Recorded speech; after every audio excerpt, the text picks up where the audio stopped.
Hello, my name is Bacon Sakatani.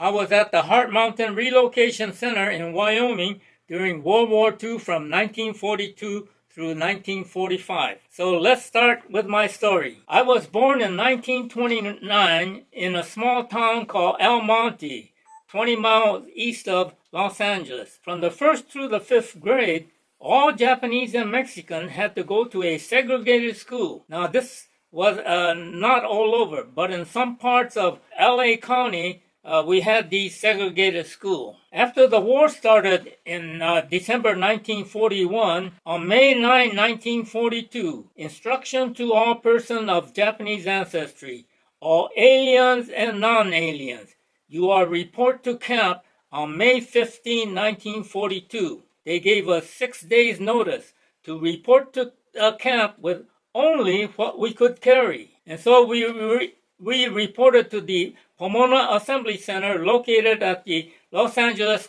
County Fairgrounds. We stayed there for 3 months. The place held 5,000 persons. We even had a newspaper there. Seated second from the right is a white woman. So in August of 1942, we were put on trains and shipped to Heart Mountain, Wyoming. So here we are, arriving with only what we could carry. There were 127 soldiers there to guard us. There were 9 of these guard towers with searchlights and armed guards.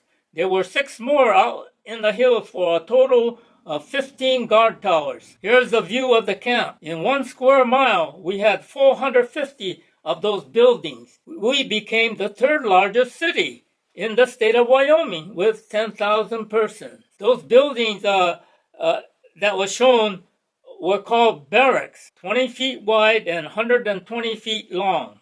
Here's that white woman that was with us at Pomona Assembly Center. Her name was Estelle Peck Ishigo. She was married to a Japanese person. Soon after Pearl Harbor, she lost her job because of her last name. So she volunteered to go stay with us in the camp. She got special permission from the Army.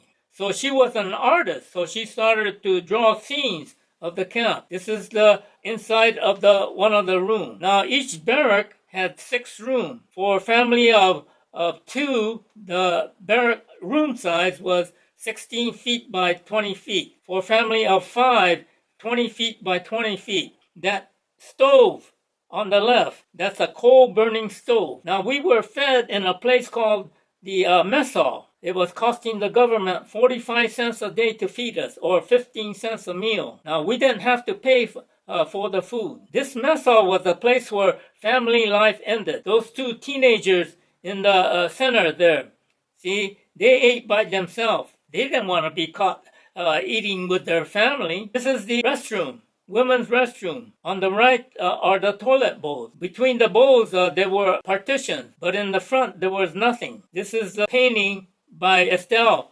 of the women's shower room. So they undressed in the open. This is the men's restroom. Those toilet bowls did not have partition between them. This was Army style. This is the men's shower room.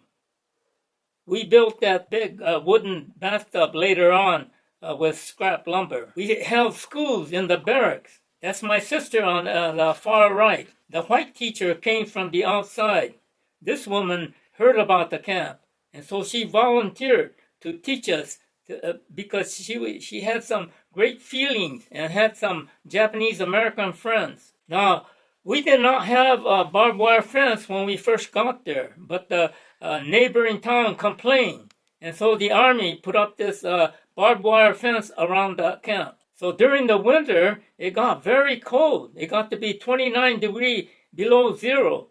So when the coal dump truck came and unloaded its load of coal, people were scrambling and fighting to get their share of coal.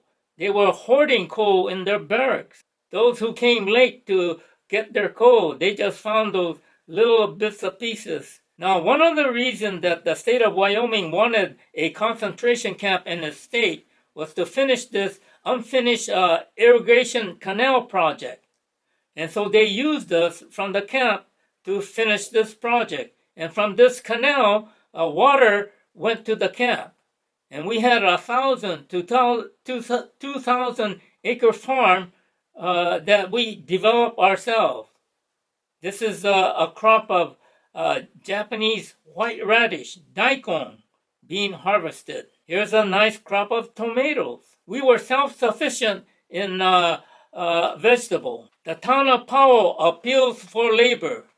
Help needed immediately for harvest. See, there were no longer white farm workers around. They were all working in defense factory or in the military service. And so the town of Powell appealed to Heart Mountain for help. So able-bodied workers were allowed to go outside to work.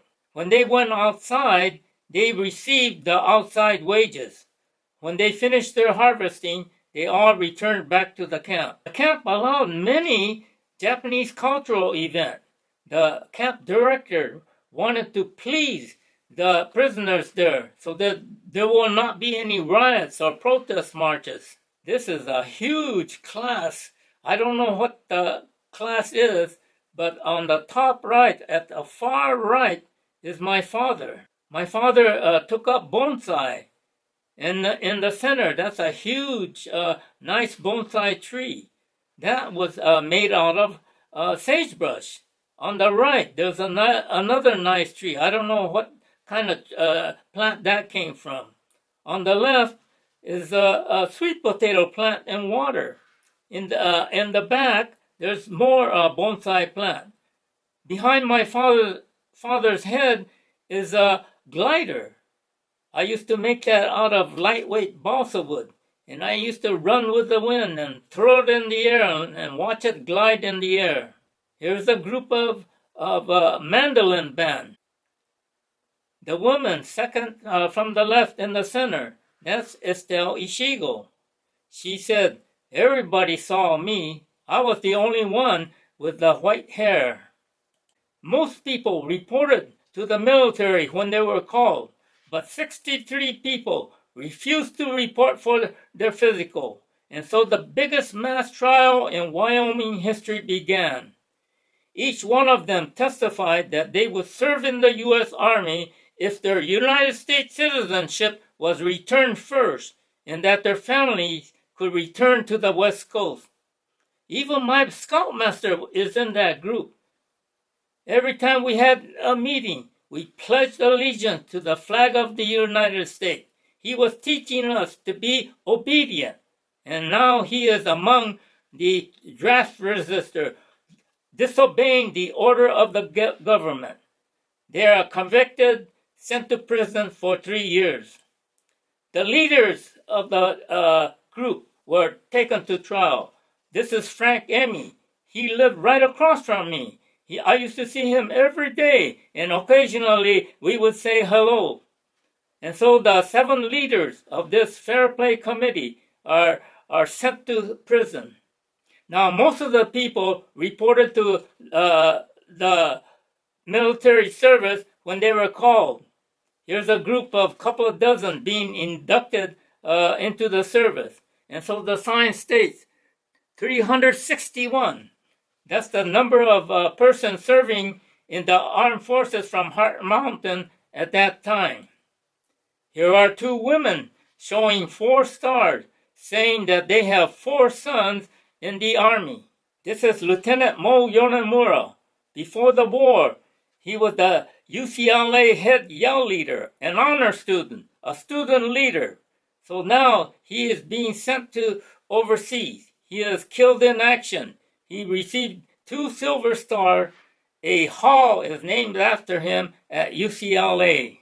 Underneath the flag is the honor roll. This is where the names of all persons serving in the United States militaries were kept. Each column of name held 100 names.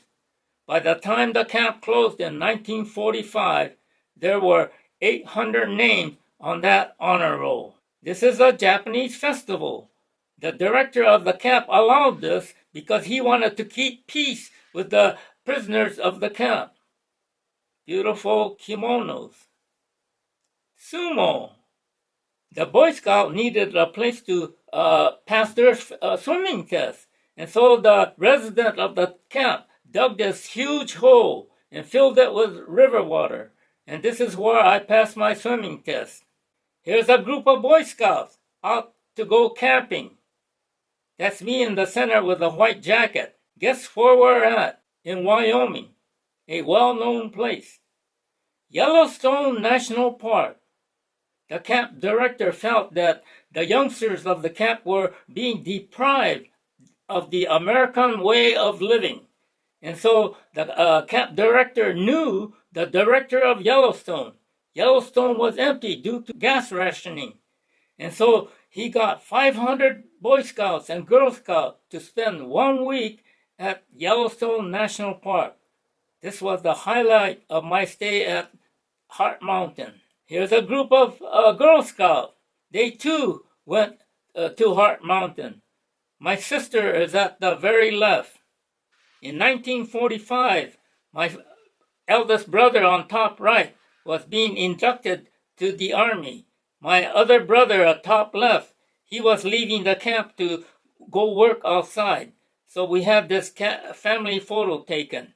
My father had to look around the neighbors to find a coat for me because I did not have one.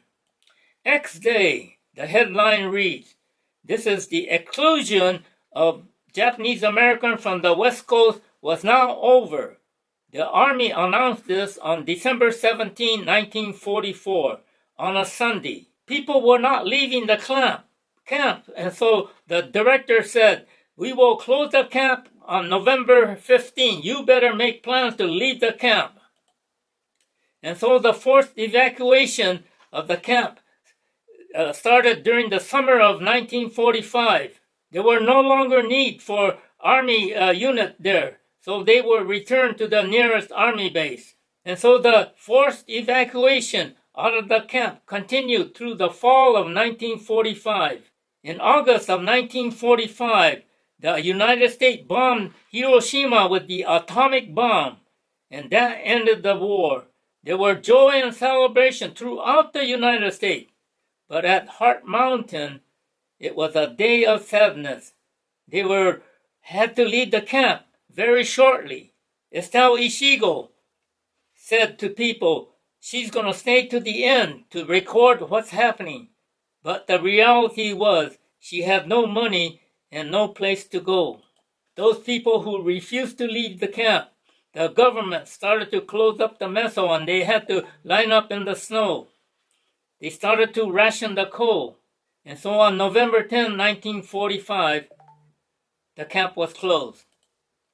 We had no place to go, so my father found a place in Idaho to pick potato. Once the harvesting done, we had no more job. And so we got on a train to return to California. I still remember that train ride. It was full of soldiers in their uniform. Oh, we sat on our seats quietly. And then we came back to California. We had no place to stay, so we got a tent. And finally, we found this farm, a broken down farm. There was a shack. It had electricity. The water came from a well with a small electric motor. We couldn't buy appliances because they were not being built during the war. We did not have a water heater. So we had a huge wash tub in this little shack there. And it was my job to build a wood fire to get it warm. You see that wash tub on the left? It was my job to fill it up with water and build a wood fire underneath so that my mother could do her laundry. The Ishigos came back to California. This is their house, a broken down trailer. This is Estelle. Boy, they had a really sad life after the camp. In a few years, Arthur dies. In 1985, I was asked to find Estelle so that some of her drawings could be used on a plaque at the Heart Mountain campsite. So I looked around LA and I found Estelle. She was penniless. She signed over her Social Security to her landlord so that she could get a room and one hot meal a day. She wrote a book about her stay at the camp, Lone Heart Mountain. It was now out of print. She begged me and begged me to get this book republished so that the whole world will know what we went through. And so finally, I got my high school class of 1947 together. We raised a fund and we republished her book for her, Lone Heart Mountain. I asked her one day, what should we do for her when she dies? She thought for a moment. In her gruff voice, she said, "You could dump my ashes on top of Heart Mountain." A filmmaker became interested in her sad, sad life, so he started to film her documentary. I went to see her. She didn't know who I was. I was her only friend. And a few days later, she died. And a little bit later, the documentary on her life was released. It wins the Academy Award for Short Documentary. In 1999, we got this hike to the top of Heart Mountain organized. We had a short ceremony, and I finally dumped her ashes on the top of Heart Mountain.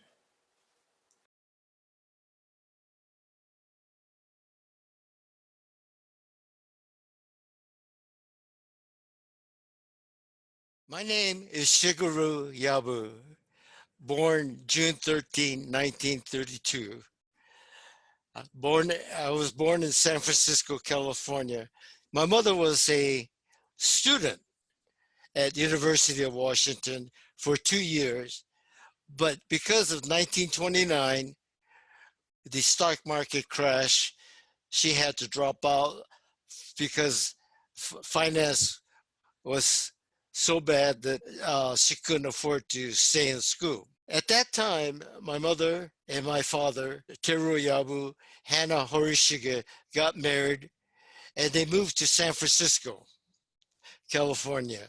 It was June 1932, Shigeru Yabu was born. 6 months later, Teru Yabu, my father, Hannah Yabu, my mother, and Shigeru went to Japan, either Kyoto or Osaka, Japan. 6 months later, just my mother and Shigeru returned to San Francisco. My mother did not take her birth certificate with her. So both my mother and Shigeru both were American citizens, but because she didn't have her birth certificate, we ended up in Angel Island. It's similar, identical to Ellis Island in New York. When she got her birth certificate, my mother and Shigeru were released. But my mother had to work, so she became a live-in maid and cook in the Pacific Heights area in San Francisco. Her only day off was Sunday. But so when I turned 4, my mother and my stepfather got married, and they start my parents now started a dry cleaning business in San Francisco. December the 7th, 1941, Japan bombed Pearl Harbor. At that time, a newspaper man walking down the street, we were at a wedding, was yelling, "Extra, extra, read all about it. The Japs bombed Pearl Harbor." So that was the first day I learned that my stepfather was an illegal alien. Fortunately, he didn't get arrested like many other illegal aliens got arrested, was placed in a special camp. And we lived in the dry cleaning business and moved into Japantown, May of 1942. We were asked to meet in front of the YMCA, and naturally, roll call gave us ID. And technically, all the people from the Bay Area went to the Tanforan racetrack, which became Tanforan Racetrack. And because we were placed into a bus, went into the train station, and the train, we were kind of, as a kid, we enjoyed going on the train, but majority of people wonder, why are we going into a train when Tanforan was so close to San Francisco? Well, we could see Tanforan because the train was going so slow. We ended up at Pomona Fairgrounds, which is called Pomona Assembly Center. And the military police was checking all the suitcases to make sure there was nothing illegal placed in our suitcase. But it was so hot, obviously, everyone knew that the train were all people from San Francisco Bay Area. 550 of us from the Bay Area ended up at Pomona Fairgrounds. Well, as I was walking, a group of about 10 or 12 kids started asking me questions like, are you from Frisco? Well, being from San Francisco, I never heard of the word Frisco, so I corrected them politely by saying I'm from San Francisco. Another boy said, you're from Fog City. I corrected him, told him I was from San Francisco. Well, then I noticed some of the kids were kicking me from the back or my leg or punching me. And so I lied. I said, well, I don't mind fighting each of you one at a time, but fighting 10 or 12 kids at one time is unfair. And they took me to an empty barrack, and they locked the doors, made sure that I didn't escape. We were in the center of the room, just the leader and I, and he grabbed me by the shirt and he said, do you know how to do judo? I says, no. And his answer was, then we're going to do judo. But I knew enough about judo because my mother's cousin that was a kibe, which means he was born in the United States. When his parents died, he moved to Japan. And when he came back, he lived with us. So he was a black belt judo expert. So he used to practice judo on me. He was 4 years older than I was. And so when this gang leader was going to do a koshinage, which is called, in American term, hip roll, on the count of three, or he was on two, I knew exactly what he was going to do. So I grabbed his neck and put him on the ground or on the floor. And I was holding on for dear life, but he eventually, after 20 minutes, he acted like he was dead. Then he whispered, I give up. So I let go, and that was the end of the fight. Well, never. After 4 or 5 months later, that period of time, there was tent camps, which they call relocation center, was being made, erected. Well, they put us on the train. They didn't tell us where we were going. And they had shades, curtains, so that we couldn't see out. But we spent 4 days and 4 nights on the train. And eventually, the train ended up at Heart Mountain, greeted by truck drivers. They had roll call. It was cold, windy, but beautiful evening where we could see, if you look up, you could see the stars. And they assigned us to a block, a barrack, and a compartment. So our family was assigned to block 14 to C. Well, that didn't make any sense to us. And they told us to get on the back of the truck, on the wood. But I stood at the very front, on the ledge, next to the cab of the truck driver. And the reason for that, I wanted to see where we were going. And when I saw nearly 500 barracks, I was impressed. Not only impressed, but they were lined up so perfectly. And I thought, how are we going to locate our living quarters? Well, it was very simple. It depends on your block. It depends on your barrack. It depends on your compartment. And when I mentioned enter the barrack, my mother, my father, I sat on the bed. On the bed was 2 army blankets, brand new. And you're wondering, why didn't they sit on a chair? Because none of us had any furniture. No bed. I mean, we had bed, 1 brand new pot-belly stove, 1 light bulb hanging from the ceiling. no chair, no tables, no water. So eventually some of the people got orange crates, made chairs out of that. When I went to camp, Heart Mountain, as a young boy, I did not want to be seen by others with my mother and my stepfather, especially my peer group. Because to me, they were both under 40 years of age, but to me, they looked extremely old. My mother never purchased any clothing. It was handout from those people that my stepfather used to work for as a house cleaner. And because I was from San Francisco, not all San Francisco people, but they felt Levi's and jeans was only for farmers. So I never wore Levi's.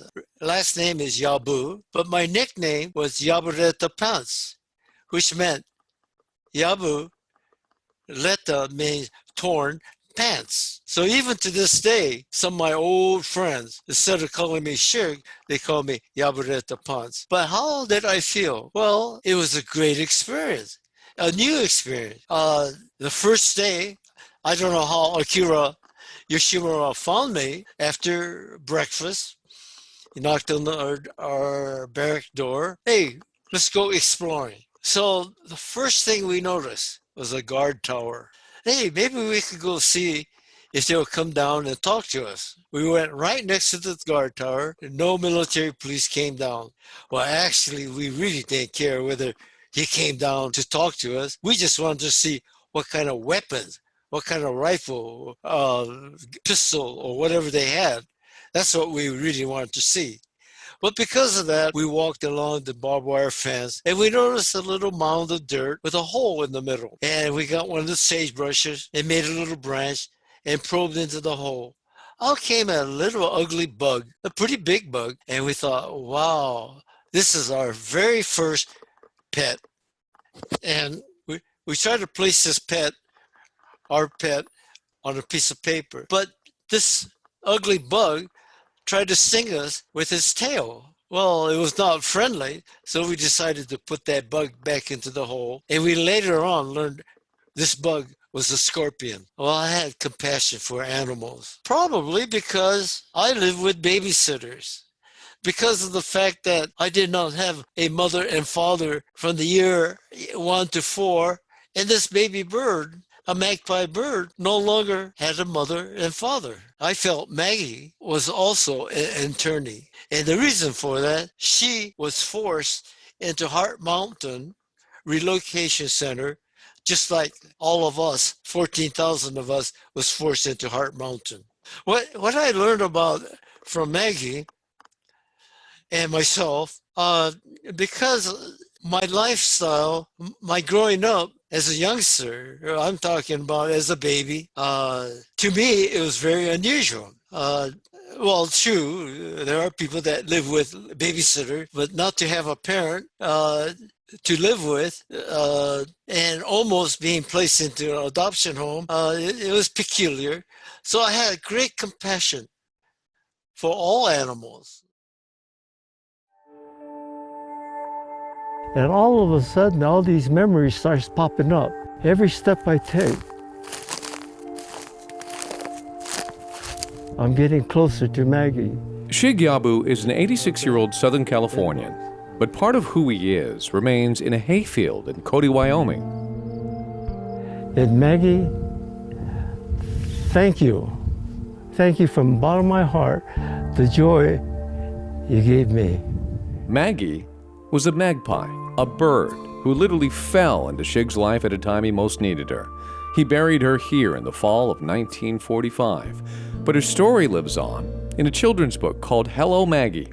In it, the wonderful world of a boy and his pet from the moment they met, Shig just a 10-year-old and Maggie a hatchling, as her nest came tumbling out of a tree. So I went to it and looked inside and here this little baby magpie bird begging for food. Shig was an only child whose parents were divorced. He admits loneliness was a part of life.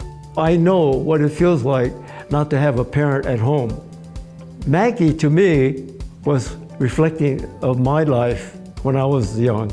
So he took her home and recalls his mom was not happy. She says, you take that dirty bird back to where you found it. Oh, that hurt me. But fortunately, my stepfather, he knew exactly how to treat the bird. It was the start of a unique friendship that would help a young boy survive a difficult world. Shig Yabu was Japanese American.